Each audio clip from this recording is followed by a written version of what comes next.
অনিয়ম, দুর্নীতি, লোক ঠকানো, মিথ্যাচারের যে সাগরে ডুবে আছে দেশ, তা কি হঠাৎ করে হওয়া কোনো অধঃপতন? বাংলাতে প্রায় ২০০ বছর রাজত্ব করা ব্রিটিশ ইস্ট ইন্ডিয়া কোম্পানির কর্মকর্তারা আজ থেকে প্রায় ২৫০ বছর আগে বাঙালির চরিত্র সম্পর্কে যে গোপন প্রতিবেদন পাঠিয়েছিলেন, তা থেকে বলা যায় এগুলোই আসলে বাঙালির মজ্জাগত অভ্যাস।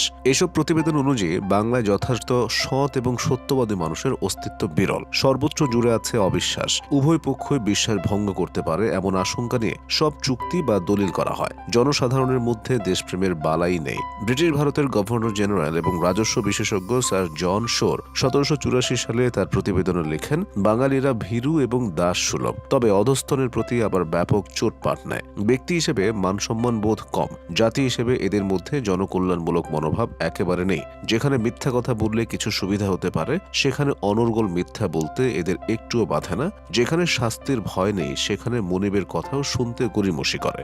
জন শোর আরও লেখেন, বাঙালি মনে করে চালাকি এবং কূটকৌশলী জ্ঞানের পরিচায়ক, লোক ঠকানো এবং ফাঁকি দেওয়াও গুণ।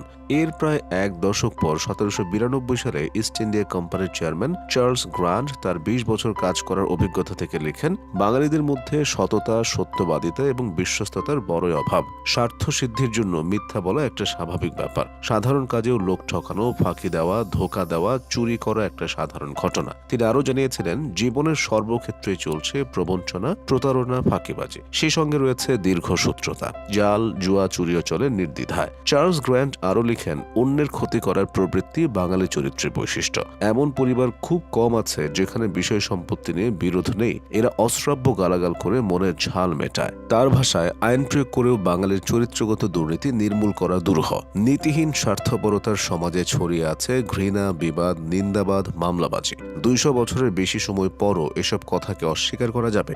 এর প্রায় ১০ বছর পর ১৮০১ সালে গভর্নর জেনারেল লর্ড ওয়েলেসল বাংলার জেলা জজ এবং ম্যাজিস্ট্রেটদের কাছে একটি প্রশ্নমালা বা কোয়েশ্চেনিয়ার পাঠান, যার একটি অংশে প্রত্যেক জেলার অধিবাসীদের নৈতিক চরিত্র ও স্থানীয় অপরাধ সম্পর্কে অভিজ্ঞতা জানতে চাওয়া হয়। এ থেকে গোটা বাংলাদেশের মানুষদের সম্পর্কে একটা ধারণা পাওয়া যায়। তৎকালীন সময়ের সব বিচারকদের মতেও বাঙালিরা কপট, অকৃতজ্ঞ এবং মিথ্যাচারী। সাধারণ মানুষ অসহায়, নির্বিকার। সে সময় যশোরের বিচারক লিখেন, পুলিশ বাহিনী ত্রুটিপূর্ণ হওয়ায় অপরাধ প্রমাণ করা কঠিন। কর্মচারীদের সঙ্গে চোর ডাকাতদের যোগ সাজস রয়েছে। সাক্ষ্য দিলে সাক্ষীর হওয়ার আশঙ্কা থাকায় লোকে সাক্ষ্য দিতে ভয় পায়। ঢাকার বিচারক জানান, ঢাকার লোকেরা কর্তৃপক্ষের প্রতি অনুগত। শহরে তেমন মারাত্মক অপরাধ নেই, তবে যাদের টাকা পয়সা খরচ করবার মতো ক্ষমতা আছে তারা সাধারণত ভোগবিলাসী, লম্পট। বাখুরগঞ্জ বা আজকের বরিশালের বিচারক লিখেন, এই জেলার অধিবাসীদের নৈতিক চরিত্র অতি জঘন্য। এমন কোনো জোচ্চুরি নেই যা উচ্চ শ্রেণীর মধ্যে দেখা যায় না। নিম্ন শ্রেণীর মধ্যে আছে ডাকাতি,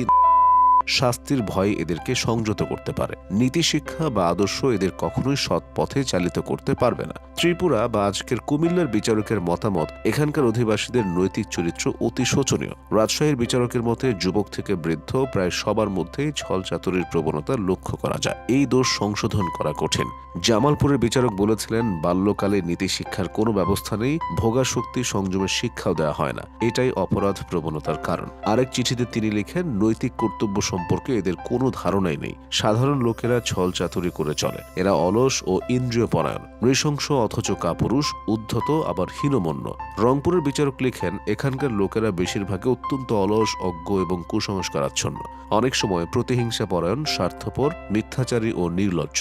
জালিয়াতি ও ফাঁকিবাজিকে এরা খুব বাহবার কাজ বলে মনে করে। এ কারণে পরিবারেও একে অপরকে বিশ্বাস করতে পারে না। আজও বুদ্ধিজীবী শ্রেণী, বিচারক, আইনজ্ঞ, চিকিৎসক, প্রকৌশলী, শিক্ষক বা ব্যবসায়ী সব জায়গায় একই চিত্র। যেন এক ধরনের সামঞ্জস্যহীন প্রতিযোগিতা চলছে। কে কাকে ডিঙিয়ে যেতে পারে, নিয়ম কানুনের বালাই নেই। সে সময় সমাজ হিন্দু ও মুসলিম দুই ভাগে বিভক্ত ছিল। কয়েকশো বছর শাসন করেছে মুসলিম শাসকরা। হিন্দুদের সম্পর্কে প্রতিবেদনে বলা হয়, এরা ডাহা, মিথ্যা বলতে পারে, চাকরের মতো তোষামত করতে পারে। শিক্ষা কেবল তাদের নিজ ভাষা পরিচয়ের মধ্যেই সীমাবদ্ধ।